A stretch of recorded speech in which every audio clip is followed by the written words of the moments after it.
There is one word that you probably hear or even say yourself like a dozen times a day without ever really thinking about where it came from. Oh, definitely. It's one of those invisible words. Right. The word is rights.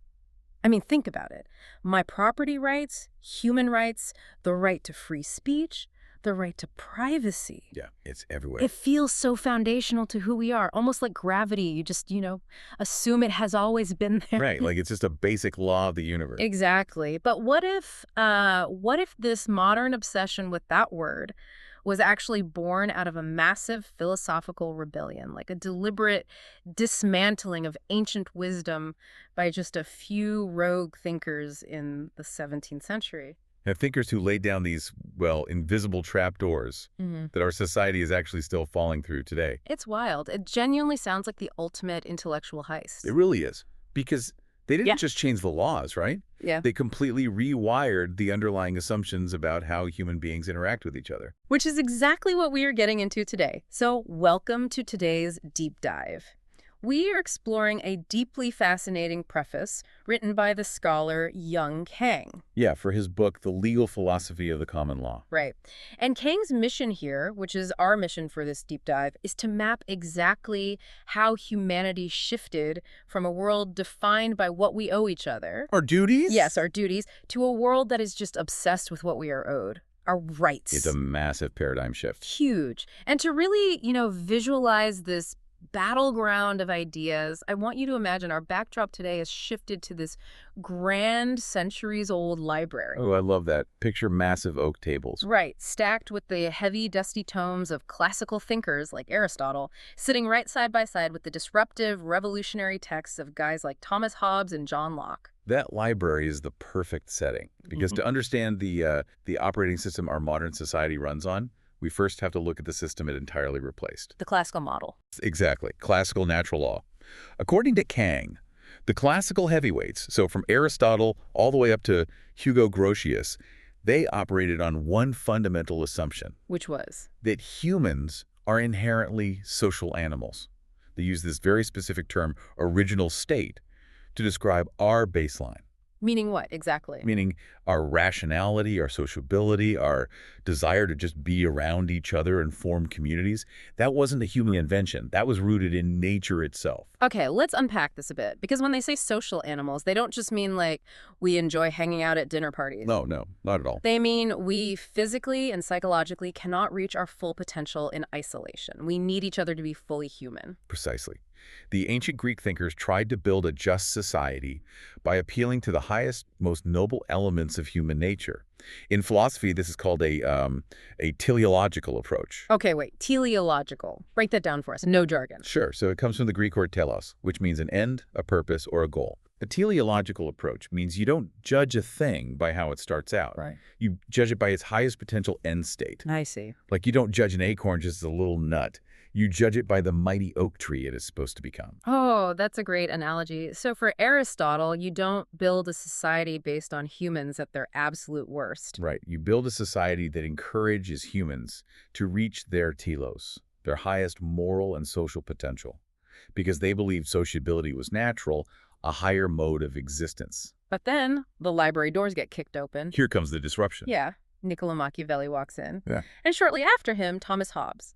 And Hobbes just initiates this complete violent break with Aristotle and all of classical Greek philosophy. He really does. Hobbes essentially executes the most successful, deceptive marketing rebrand in human history. He takes this ancient, sacred word, nature, which used to be full of all this rich social and divine meaning. And he scripts all of that out. Yes. He strips it out and repackages it. He invents a brand new, entirely hypothetical concept, and he calls it the state of nature. Notice he's still using the word nature. Exactly. But he has changed the definition entirely. In Hobbes's state of nature, humanity's pre-social condition isn't cooperative at all. It's the opposite. Right. It is a brutal war of every man against every man, driven by greed, selfishness, and above all, the fear of violent death. So he completely rejects the idea that humans are naturally social. Completely. He says, no, in our natural state, we are isolated, terrified, and just at each other's throats. But, let me push back on that a little. Just playing devil's advocate. Go for it. isn't survival our most basic instinct? Like, if you strip away the laws, the police, the grocery stores, and the Wi-Fi, don't we just revert to survival mode? It's a fair question. Why is Hobbes wrong to start his philosophy there instead of with these high-minded Greek ideals of social harmony? It seems, I don't know, pragmatic. Well, what's fascinating here is that this is the exact pivot point of the modern world. You're right that survival is a basic instinct. Right. But by focusing entirely on the most extreme, exceptional circumstances, pure fear and violent death, Hobbes purposefully lowered the standards of humanity. Oh. Remember the acorn and the oak tree? Yeah. Hobbes basically said, forget the oak tree. Yeah. The acorn is just trying not to get eaten by a squirrel. Oh, wow. Okay. He and Machiavelli decided that to master the unpredictability of life, we should stop demanding strict high morality from people. Because it's too hard to maintain. Exactly. Instead, we should build rigid institutions that just manage our worst, most selfish instincts. So we stopped aiming for the stars and just started building bunkers. That is a brilliant way to put it, yes. Yeah. And by claiming that the fear of violent death is humanity's greatest fear, Hobbes was also signaling a massive break with the Christian faith, which was the dominant worldview at the time. Right, because traditional Christianity placed the fear of God or the loss of eternity way above physical death. Exactly. Hobbes flips that. He makes physical, earthly survival the ultimate good. And if you redefine human nature as isolated and fearful, well, the whole framework of how we interact has to shift. Which brings us to the death of duties and the birth of rights. The big transition. Yeah. Kang points out that in the pre-modern world, the concept of human rights literally did not exist.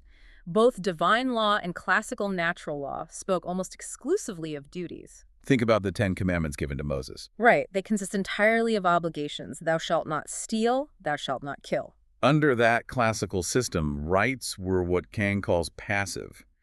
There was a strict coupling between people. Here's where it gets really interesting. Think of classical law like a perfectly balanced seesaw on a playground. I like this. There is a strict mechanism of balance. Yep. Your duty not to steal sits on one end of the seesaw, and your weight on that side is what lifts up my right to own property on the other end. The duty of the other person comes first. The right follows. Exactly. You can't have one side floating in the air without a heavy duty anchoring the other side. I love the seesaw visual. Because what Hobbes did was, well, he basically took a chainsaw to it. He broke the toy. He completely reversed the order. He asserted that human beings first possess an unrestricted right simply by existing in this terrifying state of nature. Duty was no longer the fundamental reality. So the term nature evolved into natural rights. Yes. And eventually into the inalienable human rights we talk about today. They broke completely past the boundaries of passive rights and became unrestricted active rights. Meaning the right just floats in the air regardless of whether anyone is sitting on the duty side of the seesaw. Exactly. And Kang argues these modern active rights have completely lost their connection to corresponding duties. People constantly demand weight on their side of the seesaw without anyone taking on the obligation to provide it. And Kang uses a few modern examples to show what happens when this mechanism breaks down right. He does. And we should be clear, we're just reporting his examples here, not taking a political side. Absolutely. We are strictly looking at this through Kang's philosophical lens. No endorsements either way. Right. So, for instance, he points to certain modern legal scholars proposing a right to be free from want. Okay. He also highlights recent political movements like New York City Mayor Mamdani's 2026 push for the right of New York City residents to affordable food, housing, and transportation. And from Kang's perspective, the critique isn't about whether food or housing are good things to have. Obviously, they are. Of course. The critique is that these are classified as Hobbesian active rights because they declare a universal right without first establishing whose specific individual duty it is to provide that food or housing. That is the core of his argument. If everyone has a right to be provided for, but no specific person has the mandated duty to do the providing, the system collapses into competing demands. So why did this happen? How did we lose the duty side? Well, Kang notes that Hobbes fundamentally denied the Christian concept of the fall of man. Wait, explain that connection. In classical theology, the fall meant humans were broken and needed divine grace and moral boundaries. Hobbes said, no, there was no fall. By rejecting God's sovereignty and a higher transcendent authority, Hobbes removed the very mechanism that used to enforce those mutual moral obligations. Oh, wow. It's like society went from keeping a meticulous double-entry accounting ledger where every credit has a matching debit, every right has a matching duty, to a system where we only record the credits. It's a great way to think about it. We just keep writing down what we were owed, and we've completely thrown away the column that tracks what we owe each other. And once Hobbes threw away that duty column, other philosophers rushed in to build on his new foundation. The 20th century political philosopher Leo Strauss calls this cascading effect the waves of modernity. The waves of modernity. I like that. So what's the first wave?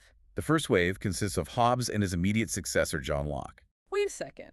If Locke is part of the same wave, how does he differ from Hobbes?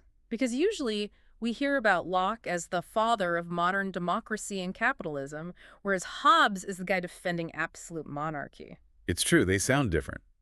But Locke fully inherited Hobbes's thought. He built his entire philosophy right on top of that invented, fearful state of nature. Oh, really? Yes, but Locke moderated it. He made it more palatable for everyday people. How so? For Hobbes, the highest good was mere survival, just keeping your head attached to your neck. Right. Locke reframed self-preservation to mean comfortable living.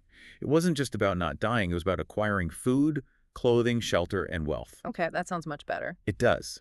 And to justify that accumulation of wealth, Locke had to redefine property. He did this through the lens of labor. Okay, this is the part of the source material that absolutely changes how you view modern economics. It's a huge shift. Kang points out that Locke deliberately subverted the traditional Old Testament idea that the earth was a divine inheritance given to humanity by God. Locke said, no, you own property because you mix your own physical sweat and labor into the natural world. Right. If you chop down the tree, the wood is yours. Which sounds incredibly reasonable to our modern ears. It does.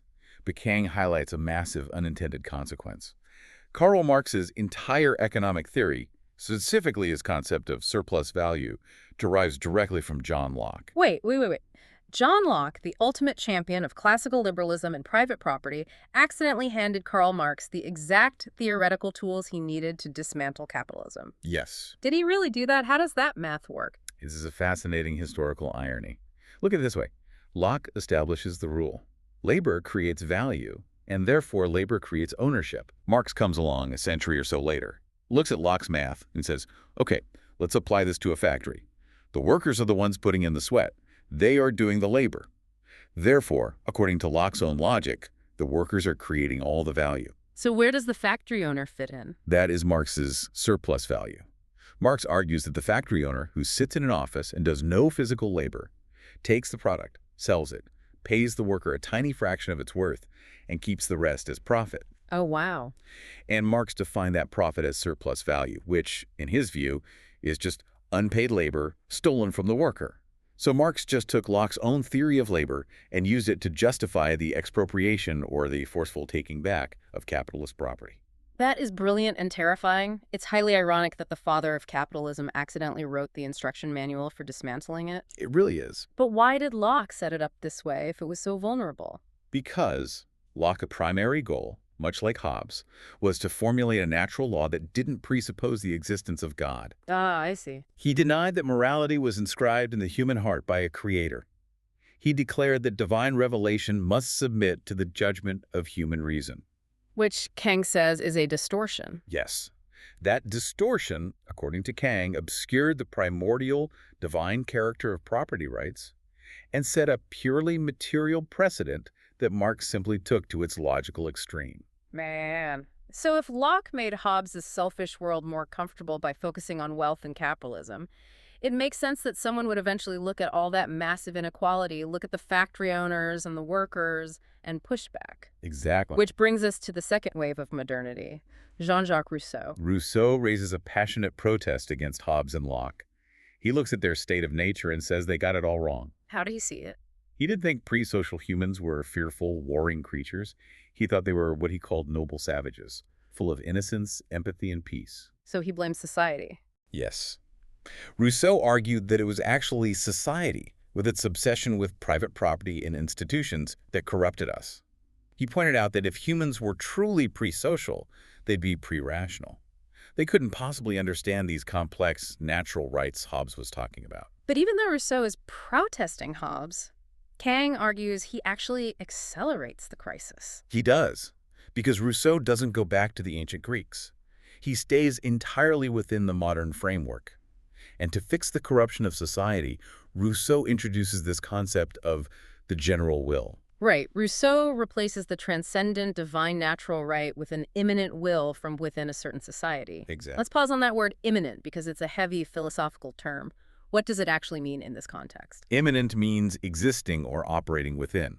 Contrast that with transcendent, which means coming from above or outside. Okay, got it. Classical law relied on a transcendent standard like God or a universal human nature. Rousseau said no, the standard of justice doesn't come from above. It comes from within the group. The general will is whatever the collective body of citizens decides is best for themselves. But if the general will of a free society is the only standard of justice, then there is no objective right or wrong anymore. Precisely. It leads directly to moral relativism. And Kang uses a really stark example for this, doesn't he? He does. He points out that if there is no higher moral law, then a society of cannibals is technically just, as long as the tribe's general will agrees that cannibalism is acceptable. It's a shocking image, but it proves the point. Right, because there is no vertical divine limitation anymore to say, hey, eating people is objectively wrong. There are only horizontal limitations agreements made between humans in a room. Exactly.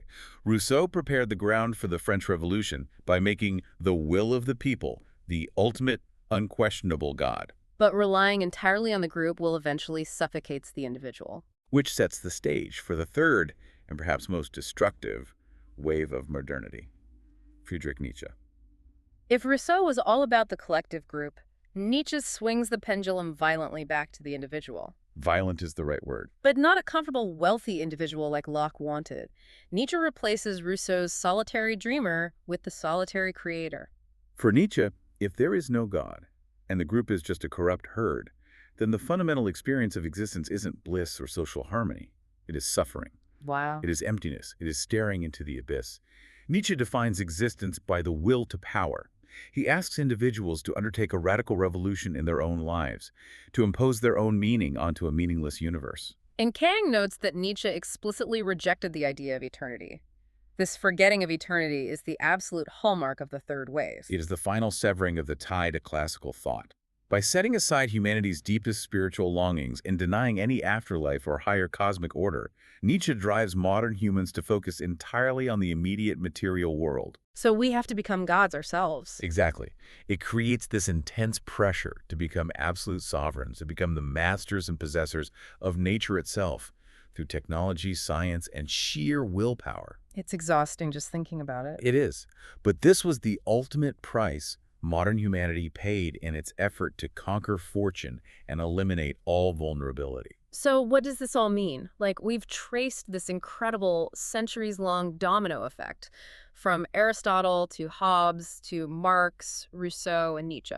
A very long journey. But how does a 17th century philosophical squabble impact you, the person listening to this right now, while you are sitting in traffic or ordering something on Amazon Prime? That is the crucial question. Well, Kang points to the final price we've paid for the shift. He quotes George Orwell, who famously said, "Some ideas are so foolish that only intellectuals believe them." It's such a brilliant quote, and Kang argues it perfectly describes Hobbes's entirely fabricated state of nature. Because it wasn't real. It was a complete fiction. It was a hypothetical construct Hobbes invented out of thin air to justify his political theories, yet it became the fatal link leading all of human society toward crisis. By forgetting eternity and replacing those high classical moral standards with a quest to just guarantee our own survival and comfort, we've ended up with what Kang calls a value-neutral political science. You see it everywhere today. You do. You can see this every time you watch the news or look at modern institutions. We don't ask if a law makes us better, more moral people. We only ask if it makes us safer or wealthier. Right. We are living in a society that has heavily optimized for comfort, thanks to Locke and Hobbes, but feels a profound, deep psychological void because we abandoned our deeper social nature. We've built an infrastructure for survival, but forgot to build an infrastructure for meaning. Exactly. Hobbes paved the way for a world where rigid institutions matter more than human morality. But, Kang offers a really sobering caveat here that we shouldn't ignore. He does. As much as he critiques Hobbes for lowering the bar of humanity, he notes that Hobbes's doctrine shouldn't be equated with today's totalitarian ideologies. Right. He compares Hobbes to modern regimes and makes a really interesting distinction. Yeah, Kang says that compared to the brutal, obscurantist tyrannies of modern totalitarian regimes, meaning regimes that deliberately hide the truth, rewrite history, and crush the human spirit through ideology. Which we see in the modern era. Right. Compared to that, Hobbes's vision of an enlightened, humane despot might actually be preferable to a sober observer. Because Hobbes wasn't trying to change your soul. Exactly. Hobbes just wanted a strong ruler to keep us from killing each other, not a regime that tries to brainwash you. It's a dark trade-off. Like, we avoid the worst totalitarian brainwashing, but we still end up feeling isolated and disconnected. And this raises an important question for you listening. Yeah. When you look at your own life, your relationships, your neighborhood, your workplace, wait, let me rephrase that. Do you view them through the modern lens of what you are owed? Are you constantly checking that ledger of your active rights? Or do you look at them through the classical lens of what you owe others, your duties? Right. Do you see yourself as an isolated individual protecting your property, or as an inherently social animal aiming for a higher moral purpose? That is the million-dollar question, because we have been on an incredible journey today. We really have. We started with Aristotle's beautiful vision of humans as naturally social animals, aiming for our highest potential. Then we watched Hobbes execute his fear-based rebrand, inventing the chaotic state of nature to justify tossing out our duties in favor of active floating rights. We explored the mechanism of how Locke accidentally armed Marx by tying property to labor. Right. And we saw Rousseau justify the moral relativism of a cannibal tribe through the imminent general will, all the way to Nietzsche staring into the abyss and demanding we master nature ourselves because eternity is dead. It is a profound unraveling of classical wisdom. And I want to leave you with one final unsettling nugget from Kang's text to mull over. Lay it on us.